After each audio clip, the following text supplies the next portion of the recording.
How's it going, everyone? This is Christian Duke from ProgressiveActivist.com. We are here at Media Hill at the Water Protectors Camp, and we are joined by Deborah Gaudet.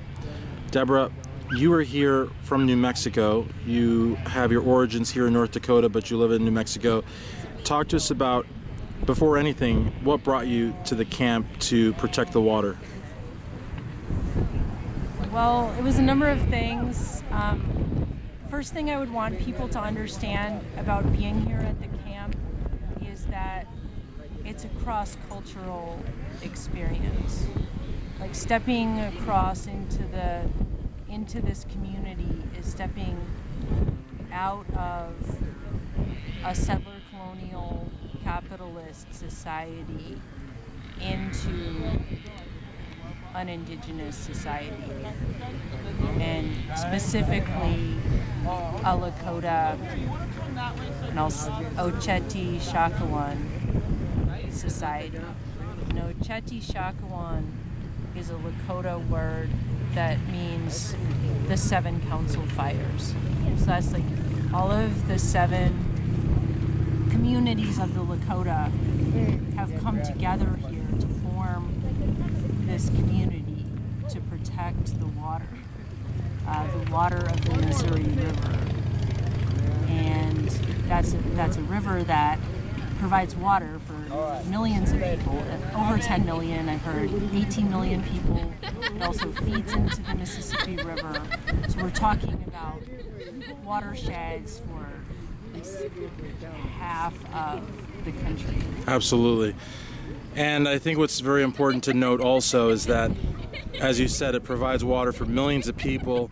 And Deborah, I'm going to ask you to talk a little bit louder because there's a lot of life going on here at the camp. Yes, sure. And that's good, and we celebrate that. But honestly, this is we are just steps outside of the Standing Rock Reservation. Yes. But this water will get to millions of people on the reservation, off the reservation, downstream. Yes. And the problem is that once the water supply is polluted, contaminated, because as safe as they say this pipeline is, we've seen these pipelines burst all around the world. Yes. And once the water is damaged, it goes down to the aquifers. There's no undoing that. There's no repairing that. That water's done. Yes.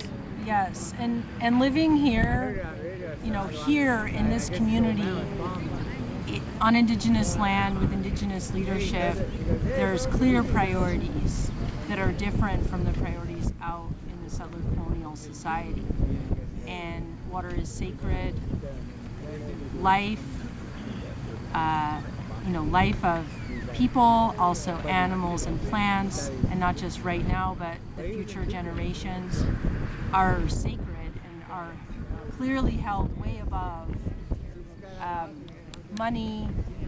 Money doesn't even really have a value in this society, in this system.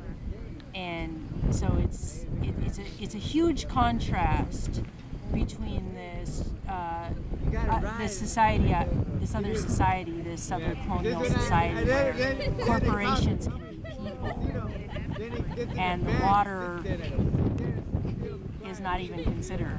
It's like here, the water is sacred, the water is alive, and the water and the animals and plants and people are considered way, way, way, way above corporations and money. And that's one thing that I can feel, like I can breathe easier here.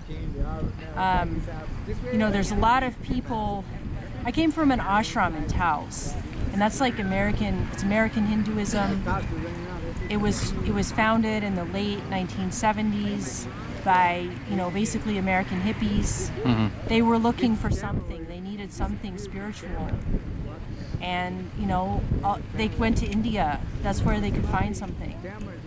Because they couldn't even look to spiritual leaders here from this land. Sure. Because it was illegal for Native people, indigenous people, to practice their religions. Oh, of course. Until 1978. Yeah. So that's like freedom of religion. That's something that the state, this settler colonial state, says that people have, and yet that was, it's been continually violated. That's a thing that people kind of go to, is like, oh, freedom of religion. Sure. And yet the Native people did not have that until 1978. which means that we were all deprived of that learning and that knowledge and that teaching that could help us make sense of our lives here on this land. Without a doubt, and it's one of the worst parts of colonialism is they try to destroy languages, customs, religions, any trace of societies, and try to force Christianity and European values, and unfortunately that is why throughout the American hemisphere, indigenous movements from Tierra del Fuego, Land of Fire in South America, all the way here and all the way up to the Inuit peoples in northern Canada, it's so dangerous to them because these are cultures that largely predate that of the European masters, and the fact that the cultures are intact and vibrant, and you have these movements like this one that without an end in sight, they don't know how to deal with it. And what I love about what you said,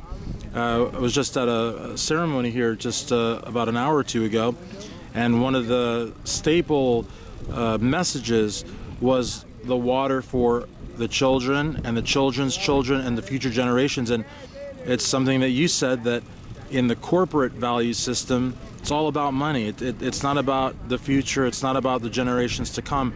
And there's a huge disconnect between the culture here amongst the Native Americans and the progressives and that corporatist culture that seems to dominate our way of life. Yes.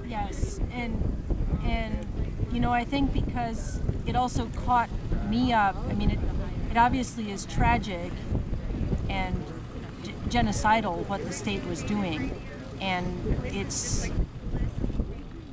shows the strength and the resiliency of the communities and of the spiritual systems that people have carried on despite all of that, despite genocide on every level.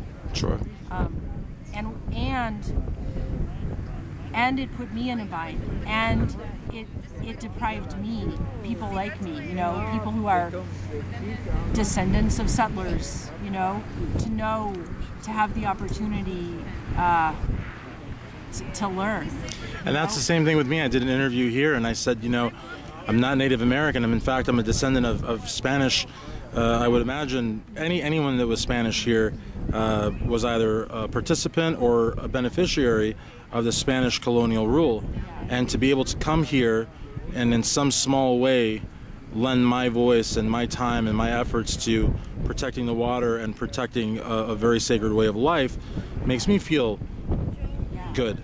Yeah, and to even understand what I call the settler colonial dilemma that I am in, like the choices that I can have. Like, all of us are constrained, Sure. and all of us also have choices. It's easy to do the right thing when it's easy, Sure, when it's convenient, When it's convenient, it doesn't take anything. It's like, when it's difficult, when you are constrained, that's when it really takes courage. That's when it really matters. Absolutely. And it's like, going down to the University of New Mexico and reading Vine Deloria, for example, who is, I would put him at the top. Who is that? His name is Vine Deloria. Okay.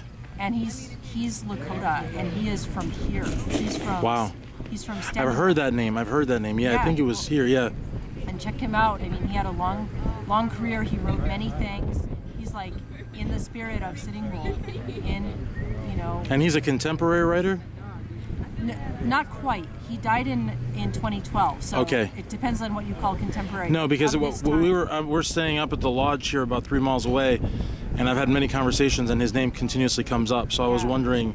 Yeah, amazing. He almost is contemporary, but he wrote, okay, like he wrote a book of essays in 1969, Custer Died for Your Sins. He also wrote another book called God is Red. I would put those at the top of my suggestion list. Definitely, I appreciate you doing that, because I think people that are watching this interview should definitely check those out. And I would put him at the top in terms of American theorists and philosophers that have helped me make sense of my own experience. And I'm not talking about kind of like being like would you mind just a little bit? Thank you so much. To help me make sense of my own experience here, because part of it is the tragedy that Native Americans have experienced under this settler colonial government, and the other part is the tragedy of people not even knowing themselves, like me. You know, it was such a struggle for me to kind of like learn to know myself in Sure. society, so that I can even know who I, you know, so that I can make choices, Right. and not just kind of like unconsciously go along, not even knowing my situation. Absolutely. Not even knowing what alternatives are out there, which Vine Deloria, for example, delineates, helped me to open my mind and helped me to imagine other possibilities. Absolutely. So see, that's the thing that I really want people to hear, is that this is not about feeling bad and just like feeling bad. It's about realizing how bad the past was and realizing that we have other possibilities. They could have done something different. It's a tragedy that they didn't, and we can do something different, and it will be a tragedy if we don't. Absolutely. Well, I really want to thank you for taking the time. We are here outside of the Standing Rock Reservation. We are here to protect the water, and we're going to stay here for as long as it takes. Thank you so much. Yes, thank you.